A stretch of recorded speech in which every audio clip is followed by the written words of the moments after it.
काय सांगाल तुम्ही मागणीसाठी तुमच्या उपोषण करत आहात? काय मागणी आहे आता? धारूर तालुक्यामध्ये गट शिक्षण अधिकारी कार्यालयाअंतर्गत जे 5 केंद्र प्रमुख जी नियमबाह्य त्यांनी केंद्र प्रमुख पदी नियुक्ती करण्यात आलेली आहे. जे की कधी काही काळाखाली शिक्षक होते त्यांना डायरेक्ट शिक्षक पदावरून मुख्याध्यापक पदावर आणि मुख्याध्यापकाकडून डायरेक्ट केंद्र प्रमुख पद देण्यात आलेलं आहे. ह्याच्यामध्ये आपलं जिल्हा परिषद शाळेचे काही अधिकारी आणि गट शिक्षण अधिकारी धारूर आणि विस्तार अधिकारी दारू म्हणजे शिवाजी अंडील हे ह्याच्यामध्ये कारणीभूत आहेत. ज्या व्यक्तीची सेवा ज्येष्ठ नसताना सुद्धा त्या व्यक्तीला केंद्र प्रमुख पद कसं का देण्यात आलेलं आहे?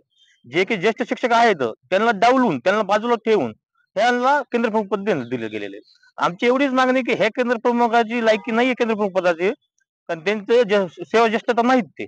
त्या व्यक्तीचं केंद्र प्रमुख पद रद्द करून त्यांच्यावर कारवाई करण्यात यावी आणि जे केंद्र प्रमुख पदाचे खरेच दावेदार आहेत त्यांना तुम्ही केंद्र प्रमुख पदावर नेण्यात यावे.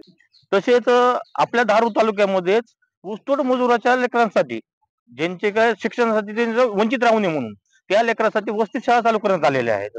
मग त्या वसती शाळेमध्ये क्वचित विद्यार्थी ऊसतोडाचे आहेत, पण ह्या अधिकाऱ्यांना स्वतःच्या पोटाची खळगी भरण्यासाठी आणि गव्हर्नमेंटचा पैसा लादण्यासाठी ह्या लोकांनी काय केलेलं आहे, प्रत्येक शाळेतले पूर्ण विद्यार्थी संख्या दाखवून हा गव्हर्नमेंटचा जे फंड आलेला तो हडप केलेला आहे.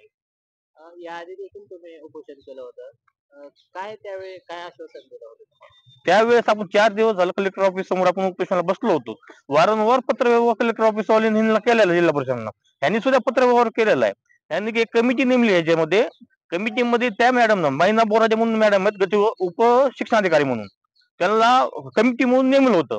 पण त्या मॅडमनं स्वतःचा पदाचा गैरवापर करून आणि यांच्यासोबत संगनमत करून आपल्या एका रूम मध्ये बसून त्यांनी अहवाल सादर केलेला आहे. जेणेकरून की मार्च एंडिंगच्या मध्ये जे फंड वापस रिटर्न जातो तो रिटर्न जाऊ नये आणि ह्यांना बिल काढण्यात यावं त्याच्यासाठी एक बोगस अहवाल सादर केलेला त्यांनी. आणि त्याच्यामध्ये त्यांनी माझ्या लेटर पॅडचा सुद्धा दुरुपयोग केलेला गेलेला आहे की मी ही तक्रार वापस घेतलेली आहे म्हणून आम्ही ह्यांचे बिल अदा करण्यात आलेले.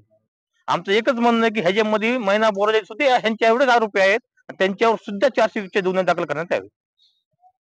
यापुढचं काय पाऊल असेल? आमचं एवढंच म्हणणं आहे की जे केंद्र प्रमुख त्या खुर्चीचे दावेदार आहेत त्यांना केंद्र प्रमुख पदावर द्यावं आणि ह्यांना हाकलून देण्यात यावे. आणि ज्यांनी हे गैरवर्तणूक केलेली केंद्र प्रमुख पद घ्यायची लायकीची नसता सुद्धा घेतलेले त्यांना केंद्र प्रमुख पदावरून तात्काळ हकालपट्टी करण्यात यावी. तुम्ही आमरण उपोषणावर ठाम आहात? आमरण उपोषण करणार मी जोपर्यंत त्यांच्यावर कारवाई होत नाही तोपर्यंत मी आमरण उपोषण तिथेच बसणार.